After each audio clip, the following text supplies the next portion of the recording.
Homer 41. Pablo. En este día, al contar la gavilla nos encontramos con un hombre que escribió 13 cartas y una más está en discusión su autoría. Y cada carta se vuelve una cátedra rabínica, donde expresa la sabiduría del más puro judaísmo con el ingrediente del Mesías Redentor.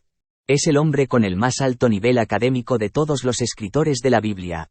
El hombre al que el judaísmo rechaza y el cristianismo ni siquiera entiende. Pablo.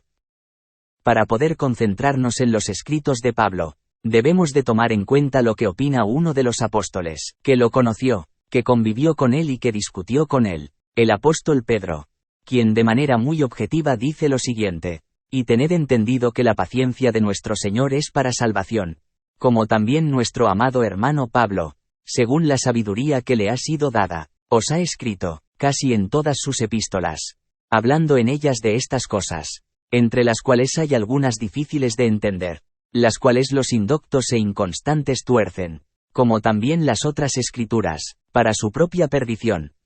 Si esto opina un hombre que convivió con Cristo, y que conoce perfectamente el contexto de los escritos de Pablo, y además también convivió con él y le parecen difíciles de entender algunas cosas, cuanto más difíciles van a ser de entender los escritos de un rabino fariseo 2000 años después para una religión occidental dividida en denominaciones, y que no sabe distinguir entre la ley rabínica y la ley de Dios.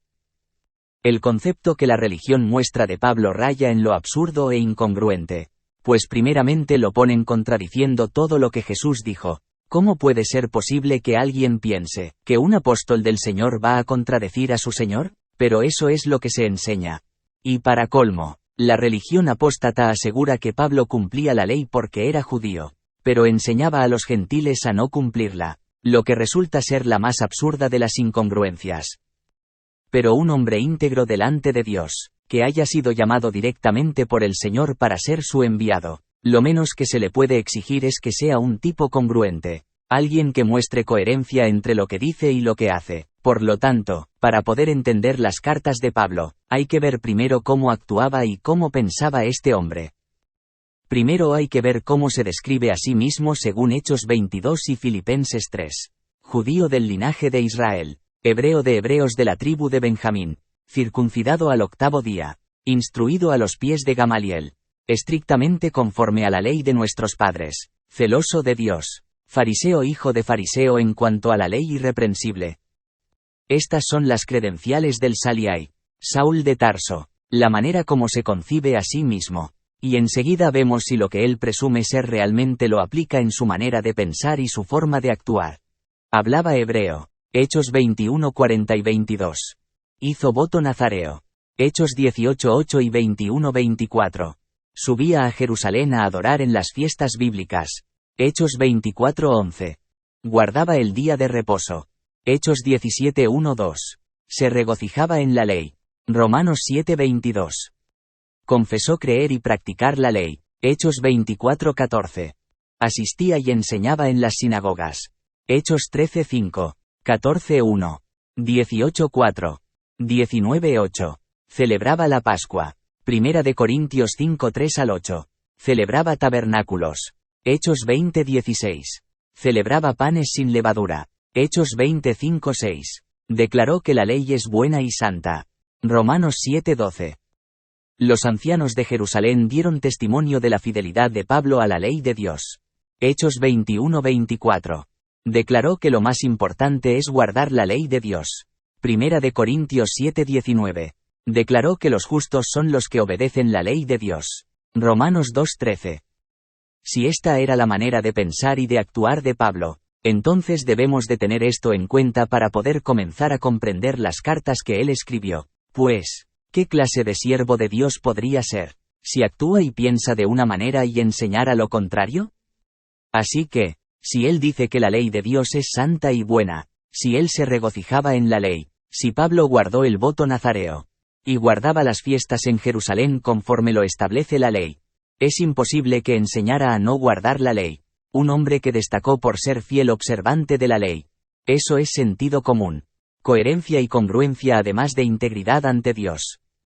La gran confusión de la religión es no saber el contexto de las cartas de Pablo, y no comprender la diferenciación entre la ley de Moisés, que son los mandamientos de Dios, y la ley rabínica, que son mandamientos de hombres. El tema fundamental de las cartas de Pablo es la restauración de la Torá, la ley que Dios le dio al mundo a través de Moisés. Dentro de las diferentes denominaciones evangélicas protestantes, el concepto que se tiene de Pablo es de tan solo medio versículo que dice que no estamos bajo la ley sino bajo la gracia. ¿Será este el concepto más importante en la teología cristiana? ¿Que somos justificados por fe, por la gracia? ¿Que no es por obras?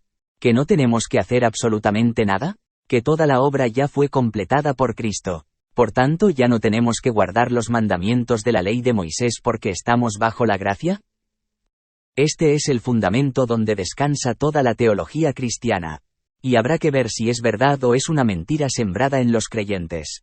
Pero que al momento de estudiar la Biblia en su contexto real, vemos que este es un fundamento que está pendiendo de un hilo. Pues estudiar las cosas en su contexto nos da la capacidad de comprender a Pablo como nunca antes. ¿Cuál es la importancia de esto? ¿Qué es lo que ha producido este entendimiento de la teología cristiana acerca de la ley dada a Moisés? Acerca de la gracia. Acerca de la fe. ¿Cuál es el resultado de este entendimiento? El resultado han sido siglos de separación, siglos de rechazo, incluso siglos de muerte por parte de la cristiandad hacia el pueblo judío. Crímenes contra todo lo que se tiene que ver con la ley de Dios. Un rechazo automático. Vamos a ver en estas cartas, si esta teología que fomenta el cristianismo es el entendimiento del apóstol Pablo, si fue eso realmente lo que el apóstol Pablo quiso transmitir, si Pablo estuviera presente en este tiempo, y viera a los predicadores enseñar que no hay que cumplir los mandamientos de la ley, que quien trata de cumplir los mandamientos de la ley está bajo maldición, porque que estamos bajo la gracia, seguramente a Pablo, que es un verdadero apóstol, esas enseñanzas le darían náuseas. Otro de los temas que vemos en el pensamiento religioso del cristianismo es la relación de los gentiles con los judíos, o sea, cómo los gentiles pueden ser salvos. Aclaremos primero qué significa el término gentil. Pablo fue enviado a los gentiles. Los gentiles es un término para referirse a los extranjeros, a los que no son parte de la nación de Israel. Cualquier persona que no sea descendiente de Abraham, Isaac y Jacob, es considerada una persona gentil, una persona de entre las naciones. Entonces tenemos dos tipos de personas. A los descendientes de Abraham, Isaac y Jacob se les llama Israel. A los que no son descendientes de Abraham, Isaac y Jacob se les llama gentiles, pueblos. Pero hay que recordar lo que el mismo Pablo escribe en su carta más famosa, la de los Gálatas, que, si sois de Cristo descendiente de Abraham sois. Este es el listado de las cartas enviadas por Pablo. 1. Romanos. 2. Primera de Corintios. 3. Segunda de Corintios. 4. Gálatas. 5. Efesios. 6. Filipenses. 7. Colosenses. 8. Primera de Tesalonicenses. 9. Segunda de Tesalonicenses. 10. Primera de Timoteo. 11. Segunda de Timoteo. 12. Tito. 13. Filemón. Y aunque en la carta a los hebreos se menciona a Filemón, discípulo de Pablo, se cree que fue escrita por Pablo. Sin embargo, resulta extraño que esa carta no comienza con la presentación que Pablo hace en sus demás escritos de sí mismo como siervo del Mesías, y la redacción también resulta distinta al estilo paulino, por lo cual un sector de estudioso del Pacto Renovado le atribuyen esta carta a Santiago, el hermano del Señor. Pablo escribe 14 cartas, con el propósito de aclarar a los recién convertidos a la fe en el Dios de Israel, la confusión existente entre la ley rabínica o ley oral, y la ley de Moisés, que son dos cosas diferentes, que hasta la fecha el cristiano no logra entender. El problema básicamente es que en las versiones de la Biblia, los traductores nombran a la halajá rabínica como ley, y a la Torá también la nombran ley. Por eso los predicadores cristianos que tienen como características solo leer por encimita, y no estudiar las escrituras, creen que es la misma ley y así lo enseñan.